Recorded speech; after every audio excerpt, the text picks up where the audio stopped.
Olá, eu me chamo Lara Gomes Quepe e eu sou uma estudante no Centro Educacional Leonardo da Vinci, em Vitória, Espírito Santo.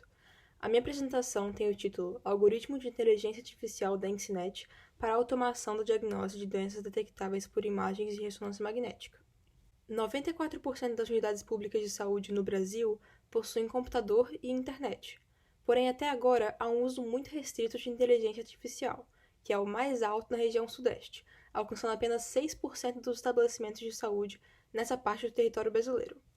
Atualmente, profissionais da área da saúde se ocupam com a tarefa repetitiva de análise de imagens captadas em exames de ressonância magnética, um processo que poderia ser encarregado a uma máquina, para permitir que esses indivíduos possam estar em cargos que estimulam a criatividade e a resolução de problemas, fatores comprovados como cruciais na garantia da satisfação ocupacional.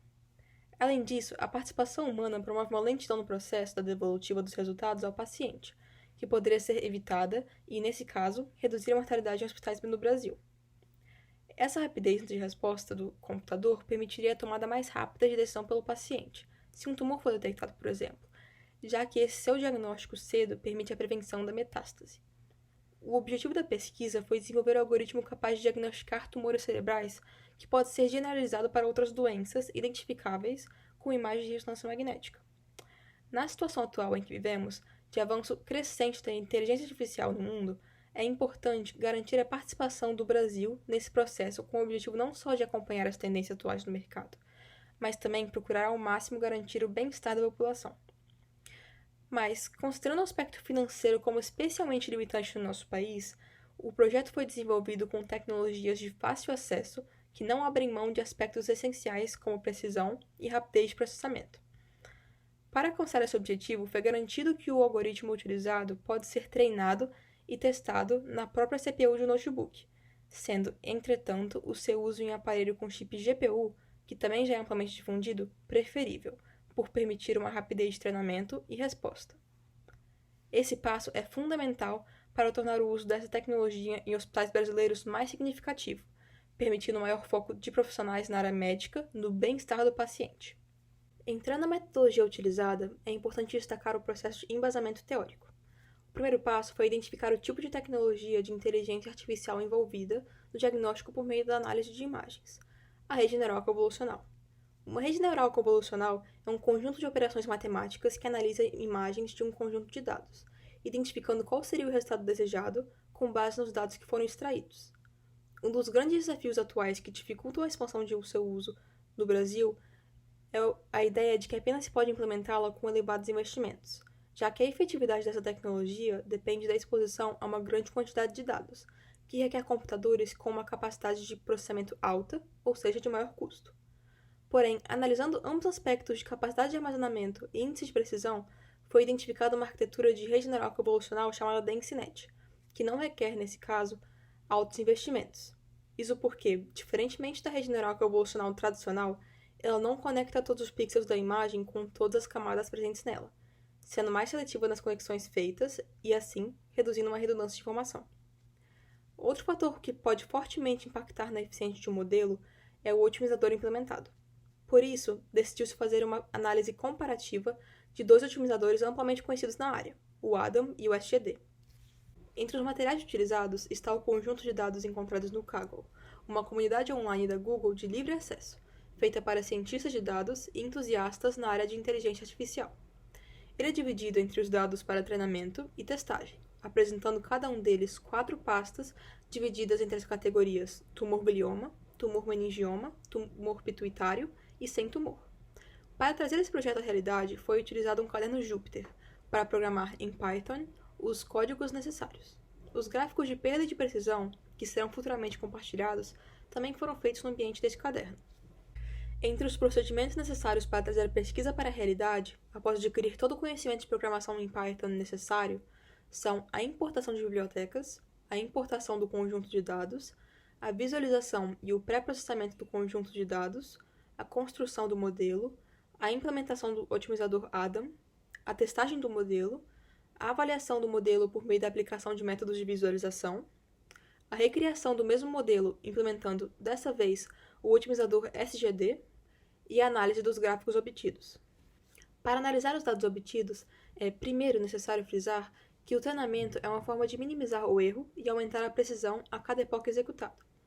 Uma epoque ocorre quando o algoritmo passa por todo o conjunto de dados selecionado para o treinamento. Para facilitar a compreensão, o chamarei de ciclo. Portanto, quanto maior o número de ciclos efetuados, maior a quantidade de revisões executadas pelo modelo e, consequentemente, maior a probabilidade do erro ser mínimo e da precisão ser máxima. Começando a analisar os gráficos obtidos após treinar e testar o modelo do algoritmo, uma diferença evidente entre a implementação dos otimizadores Adam e SGD é o número de ciclos necessários e, consequentemente, o tempo necessário para que cada modelo seja treinado e validado, que foi, respectivamente, 26 e 100. Esses gráficos calculam a perda que o modelo obteve com cada otimizador, de acordo com cada ciclo efetuado. Essa perda é medida por quão distante do resultado desejado o algoritmo estava quando fazia previsões. Por isso, a tendência é que seu valor diminua com o tempo, já que terá, de forma crescente, mais contato com o conjunto de dados. Para comparar a precisão de ambos modelos, foi calculada a área sob curva de um gráfico ROC. Uma forma de interpretar esse tipo de gráfico é considerar a probabilidade de um modelo identificar um exemplo aleatório de forma correta como superior a um exemplo aleatório de maneira incorreta. Considerando que quanto maior a chance da previsão ser correta, maior a área sob curva, ela deve sofrer a tendência de aumentar com o aumento da quantidade de ciclos. Uma vez que ambos finalizam o seu treinamento com valores maiores do que 0.9, sendo o do modelo com o otimizador Adam maior do que 0.95, identifica-se o sucesso em garantir um elevado índice de precisão, e destaca-se que o otimizador Adam apresentou melhor adaptação ao algoritmo, alcançando resultados mais próximos ao ideal do que o otimizador SGD, em um tempo mais curto. Por isso, ele se mostra como o ideal para ser implementado nesse caso. E como se pode utilizar o algoritmo na prática? Em seu computador, basta baixar as bibliotecas, escrever o código apresentado em um caderno Jupyter e modificar o atalho oferecido para alcançar o conjunto de dados de acordo com onde ele se localiza em seu computador, na parte do código referente à sua importação. Mesmo em aplicação feita também para o diagnóstico do tumor cerebral, é preferível o treino do modelo local com imagens de pacientes anteriores da unidade de saúde que deseja implementar a tecnologia, para minimizar diferenças entre imagens de treino e uso, já que há variações entre as imagens de diferentes equipamentos que não estão dentro do controle do algoritmo e podem diminuir a sua precisão. Isso porque algoritmos buscam padrões de uma forma diferente do cérebro humano e poderiam alcançar conclusões equivocadas, por conta de coincidências que nós, seres humanos, não conseguimos enxergar entre algumas imagens. A implementação dele apenas requisitaria um computador preferencialmente que apresenta um chip GPU, a conexão à internet e o gasto de energia, para permitir o recebimento e o uso das imagens. Tecnologia, como dito anteriormente, que já está disponível para uso em 94% dos hospitais brasileiros.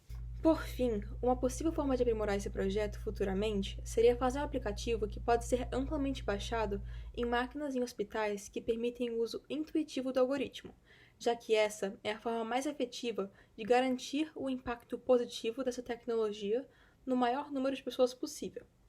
Para isso, também seria ideal identificar formas mais certeiras de analisar o uso da memória pelo modelo, visto que essa é uma forma também eficiente de reconhecer as tecnologias que também podem suportar esse algoritmo. Com esses dados, pode-se achar formas de aplicar essa tecnologia com técnicas que permitem uma redução no seu custo, que promoveriam, assim, o seu desfruto por pessoas que pertencem a todas as classes sociais. E, com isso, finalizo a apresentação. Muito obrigada pela atenção.